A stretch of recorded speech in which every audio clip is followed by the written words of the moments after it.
নমস্কার, কেমন আছেন সকলে? আমি সুদীপ্ত। আমার আরেকটি নতুন ব্লগে আপনাদের স্বাগত জানাই। আজকে মূলত সোমবার, আজ শুভ দীপাবলি।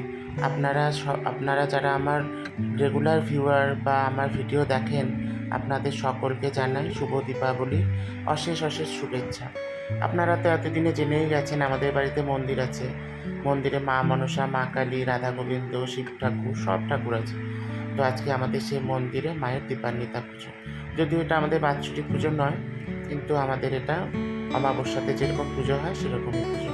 আর আমি আবার অমাবস্যা লাগলে পরে লক্ষ্মী গণেশের পুজো করি, খই দিয়ে, কাঁচা টাকা দিয়ে সেই পুজোও এখানে আমি করেছি। আমাদের এই মন্দিরে এই দিনে অনেকে পুজো দিতে আসে, অনেকে প্রদীপ জ্বালায়, ভোগ রাখ দিয়ে আমাদের ষোড়শোপচারে অমাবস্যা লাগলে পুজো হয়। সেই পুজোটাই আপনাদের সাথে আমি ভাগ করে নিলাম। মায়ের কাছে নিবেদন করি যেন আপনাদের এই বছর সকলের আরোগ্য এবং শুভ হয়ে কাটে।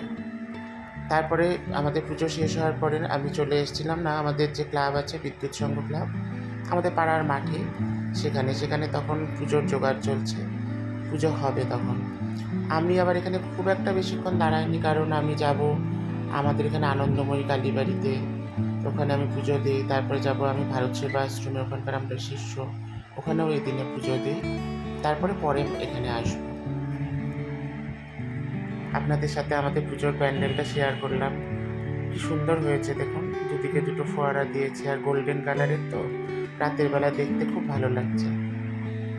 আমি আর আমার বন্ধু তারপরে একটু ঠাকুর দেখতে পেরেছিলাম রাতেই। পরে ভাবলাম যে একটু ফাঁকা হলে তারপরে আশ্রমে আর আনন্দময়ী কালীবাড়িতে যাব। এটা মাটি গাড়াতে করেছে, দেখুন কি সুন্দর গেটটা, সাদা, মানে অন্ধকার রাতে সাদা গেটটা খুব ভালো লাগছে দেখতে। এখানে অনেক ভালো ভালো বড় বড় পুজো হয়েছে।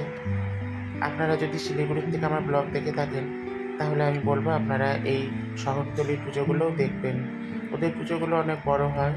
আরেকটা জিনিস হয়, ওরা অনেক কষ্ট করে পুজোগুলো অর্গানাইজ করে। আমরা যদি সবাই মিলে সেটা দেখি বা উপভোগ করি, তাহলে ওরা অনেকটা এনকারেজ হয়। এখানে তারপরে মা কালী নিয়ে যাচ্ছে, দেখুন মশাল দিয়ে। আমরা তো প্রথমে বুঝতেই পারিনি কী হচ্ছে, তারপরে মানে যেতে যেতে বুঝলাম যে মা আসছে। কি অপূর্ব দৃশ্য দেখুন, আমার তো পুরো গায়ে কাঁটা দিচ্ছিল।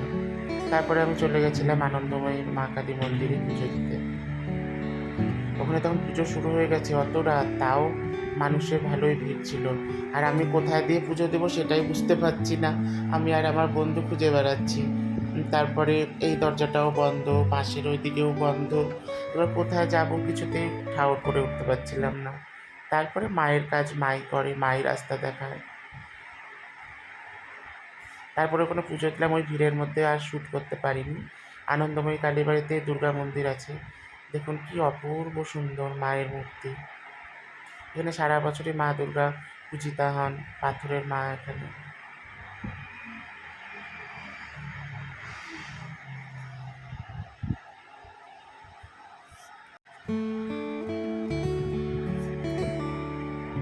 এখানে যজ্ঞের প্রস্তুতিও চলছে। তো আমি এখানে প্রতিবার ঘিয়ের প্রদীপ আর ধূপকাঠি দিয়ে আরতি করি, তো আমি সেটাই করছিলাম এখানে।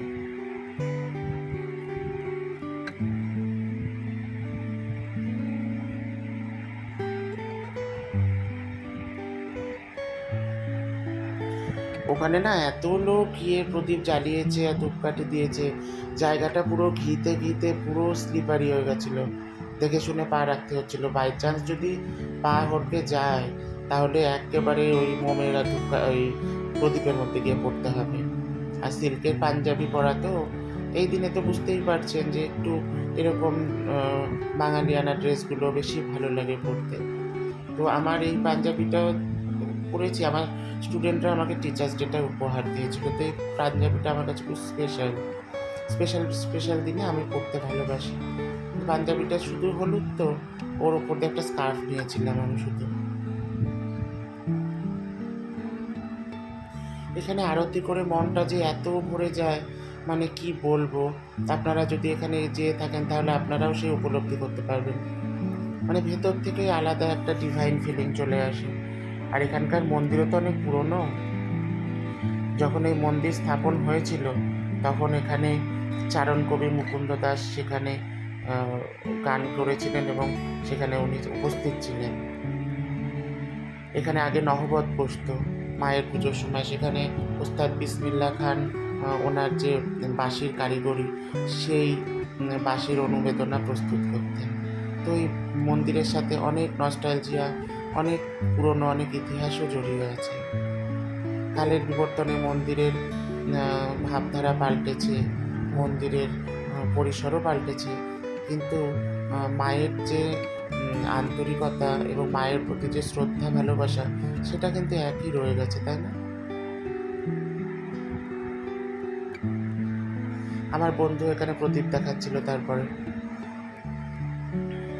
তারপরে আমি চলে গেছিলাম বন্ধুর সাথে আমাদের আশ্রমে। এখানেও কালী পুজোর প্রস্তুতি হচ্ছে। আমি এখানেও সন্দেশ মিষ্টি দিয়ে আলতা সিঁদুর দিয়ে পুজো দিয়েছি, মোম ধূপকাঠি দেখিয়েছি। তারপরে আমি আপনাদের সাথে একটু শেয়ার করে নিলাম। এটা আমাদের শিলিগুড়ির ভারত সেবাশ্রম সংঘ, এটা আমাদের শিলিগুড়ি শাখা। এটা কিন্তু নিচের অংশটা, ওপরে আছে গুরু মহারাজের প্রার্থনা হল, সেটাও অনেক বড়, কিন্তু রাতের বেলা বন্ধ ছিল জন্য আমি আপনাদের সাথে দেখাতে পারলাম না। আবার কোনো একদিন যখন আমি যাব আপনাদের সাথে নিশ্চয়ই সেই অনুভবটাও শেয়ার করে নেব। এখানেও আছে গুরু মহারাজ, কিন্তু ওপরে আসল জায়গাটা আছে।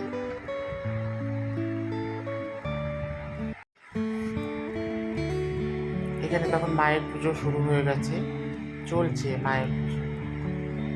এটা আমি প্রথম দেওয়ালির যে রাত, আজকে সেই আমার যে অনুভব সেটাই আমি শেয়ার করলাম। আমি তারপরে আস্তে আস্তে বাড়ির দিকে রওনা হয়ে গেলাম। আপনাদের কেমন লাগলো আপনারা অবশ্যই বলবেন। ওখান থেকে এসে আমাদের মাঠে তখন খিচুড়ি বিতরণ হচ্ছে, প্রসাদ। আমরা সেখানে প্রসাদ গ্রহণ করে আপনাদের সাথে আবার একটু মন্দিরটা শেয়ার করে নিলাম। তখন কত মানুষ প্রসাদ খাচ্ছে। আমি তাহলে আজকে ভিডিওটা এখানেই শেষ করছি। আবার যখন আমি কালকে পুজো দেখতে বেরোবো, সেই অনুভবও আপনাদের সাথে শেয়ার করে নেব। আপনারা সকলে শুভ থাকবেন, ভালো থাকবেন। আমার ভিডিওটা ভালো লাগলে একটি লাইক দেবেন।